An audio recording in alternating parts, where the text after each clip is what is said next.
Dear students, what type of bad news message have you received?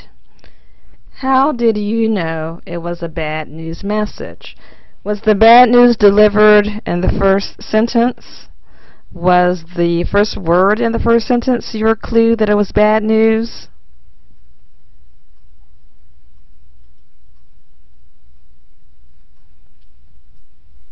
There are two types of organizational patterns for bad news messages, but before I get to those two types of organizational patterns, there are a few things that you want to make sure that you keep in mind.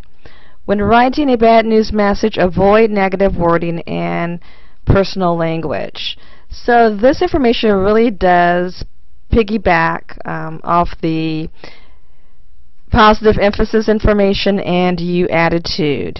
So you want to make sure that you avoid such wording as I must refuse, I am unable to, you must understand, we must deny, we cannot afford to, we must reject, I cannot allow, and as much as I would like to. And for some of these, it's pretty obvious as far as why you wouldn't want to include them. So, for example, if you write, as much as I would like to, well, you're opening yourself up so that the reader will come back to say, well, if you would like to, why don't you just go ahead and, give me this deal, or give me a discount, or whatever the bad news may be, whatever you're rejecting. So you're opening yourself up to more conversation on this topic, and really once you deliver the bad news, you want the communication to end on that topic with that one message. Going to you must understand, well, no, the reader does not have to understand. The way that you will encourage the reader to understand will be the reasons that you will give. And remember that those reasons must be watertight reasons. The first organizational pattern for bad news messages is the direct plan. So for this organizational pattern, the first paragraph of the message, the refusal, is apparent. And then from that first paragraph, you build that message and give the reasons, give any alternatives if possible, and you end with a goodwill ending. Then we have the indirect plan. And this really is the plan that businesses adhere to. And for the indirect plan, you begin with a buffer. And remember that that buffer has to be very effective and pertinent to that topic. Then you move on to the second paragraph. And actually, for the second paragraph, you want to begin with the reasons. And then also in that second paragraph, you want to give the refusal. So the reasons and the refusal appear in the second paragraph in that order. First would be the reasons, second would be the refusal. The third paragraph would be any alternatives that you can offer. And the ending, the last paragraph, would be the goodwill ending. And some examples of your buffer for the indirect plan. And remember that your buffer has to be relevant for the topic.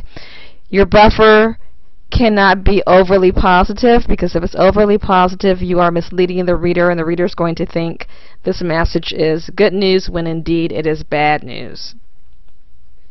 So you can give any good news, again, not overly, don't present it overly positive though. So in other words, for this example, more convenient access after closing for renovations. Well, the bad news is that that employees will not have access to a parking lot that is closer to the building. So the good news from that bad news, and what you can use as a buffer, is that you will have convenience, or the employees will have convenient access after the renovations. Another, you could give a chronological account or fact, such as a regulation. You can refer to enclosures, so maybe the bad news would be that the parking The parking garage has increased its fee. That's the bad news, but for your buffer, you can mention the new parking sticker, and then you would go into your bad news, the reasons for the bad news and the bad news.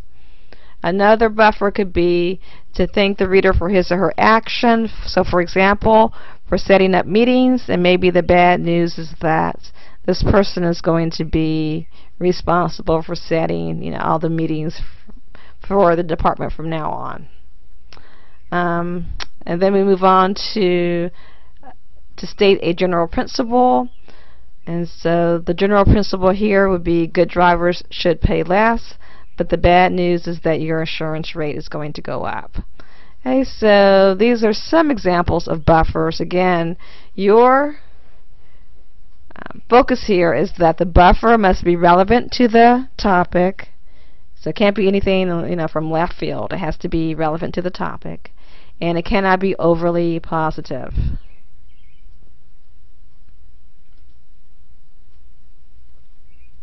The second paragraph then for the indirect plan would move on to the reasons. You want to make sure that you give solid reasons. You don't want to blame company policy. Instead, give the reason for the policy. And don't say that you cannot do something, because that word cannot is a choice. And so you could be opening yourself up a bit for the reader to come back. So again, don't blame the policy, the company policy, but give an explanation for the policy. Use watertight reasons. And you want to make sure that you don't give reasons that reflect badly on the company. And any time that you can use a regulation or a policy or something like that, that's a very good way to provide a reason, as long as you explain the reason for the policy. Embedded in that paragraph as well would be the refusal. And let me go back here and reinforce for you one point that I want to make sure that you are aware of. Alright, so let's say the first paragraph you have your buffer, and then you go to your second paragraph. You want to avoid using words such as however, therefore, thus, hence, of course, unfortunately, because all of those words denote something negative is to follow. And you haven't gotten to the refusal yet. You are beginning with the reasons.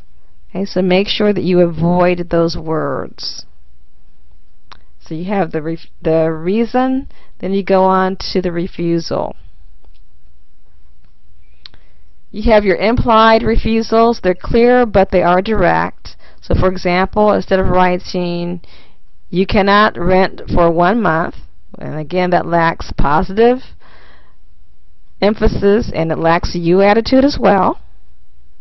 You want to change that to the shortest lease is 6 months. So do you see the difference there? Right, so you're being positive, but you are refusing, but you're being positive in that you're telling the reader what he or she will get instead of what he or she won't get. You can de-emphasize the refusal. And one way to do that would be your alternatives. And another reason that you want to give alternatives is that you want to lessen psychological reactance, which means you want to make sure that you avoid getting a negative response from the reader or from a stakeholder. Okay? So, for example, let's say that you refuse a JCPenney card holder a discount because let's say he used his JCPenney credit card. And so you're writing this refusal saying that this person will not get a discount, 20% discount on his next purchase. So you want to make sure that you are very careful in presenting that information to the reader, because you don't want him to exercise his psychological reactance. And at a minimum, he could exercise his psychological reactance by saying, okay, I'm not going to shop at JCPenney anymore. Okay, that's a very minimum example of psychological reactance. Or he could tell friends and family, and based on his story, his friends and family could decide, okay, he wasn't treated very well at JCPenney, so they are not going to shop at JCPenney. So there are various levels of psychological reactance.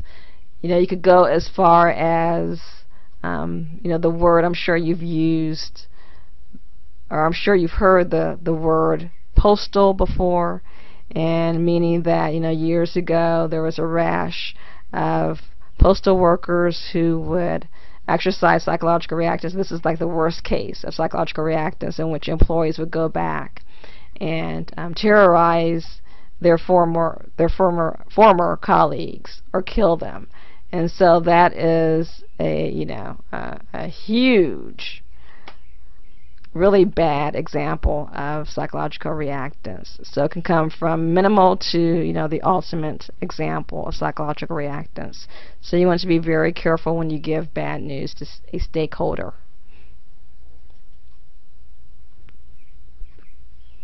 Okay, make sure that you are careful with your wording. If you write, I am afraid that, well, you're being a bit phony there, because you're really not fearful. We are unable to, that's a choice. I'm sure that you will agree, don't be assumptive. And as I mentioned before, unfortunately, is a negative word that signals a refusal. So be very careful of the words that you use. This example appears in your textbook, and this is in Chapter 8. And if you can't read it on screen, I definitely encourage you to take a really close look at this example. So this is an unacceptable negative message, and this is going to an employee, and she has questions about her 401k, and this is the response to those questions. And look at the subject line, denial of matching funds. And so she knows up front this is a bad news message, and look at how it begins. You cannot receive a check the last day of work, and you will get only your own contributions, not a matching sum from the company, because you have not worked for the company for at least 7 full years. Now this is a really poor way of handling this negative news, this bad news. First of all, this has to do with the money, and so any time that you are giving bad news about money, you want to make sure that you handle it very appropriately, and that you take the time to handle it and to explain it very well. So this example uses the direct plan, but instead the writer should have used the indirect plan. So we begin with employees who leave the company with at least 7 full years of employment are entitled both to the company contributions and the retirement benefit paycheck deductions contributed to retirement accounts. Those employees who leave the company with less than 7 years of employment will receive the employee paycheck contributions made to their retirement accounts.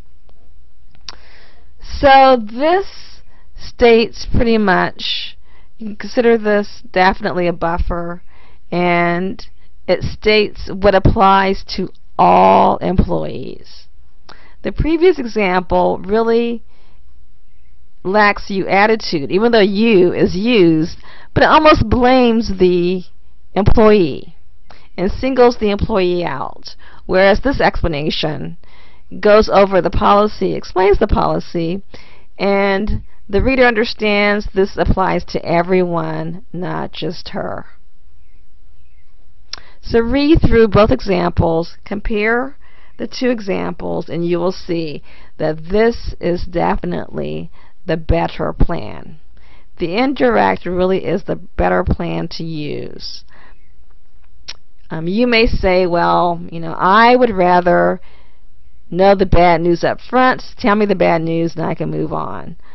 Well, maybe you would. But from a company perspective, a business perspective, it really is best to use the indirect plan so that the reader understands the refusal, so that the reader can maintain his or her understanding without reacting psychologically and negatively toward the company.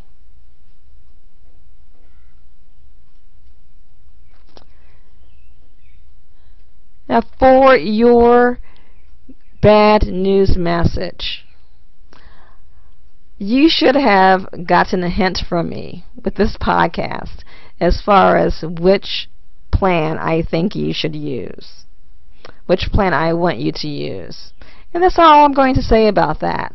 So if you did not get the hint, well, I suggest that you go back and that you take another look at this podcast. Have fun putting together your bad news message. Unfortunately, bad news messages have to be given to stakeholders, but if handled well, your audience will understand and accept the bad news.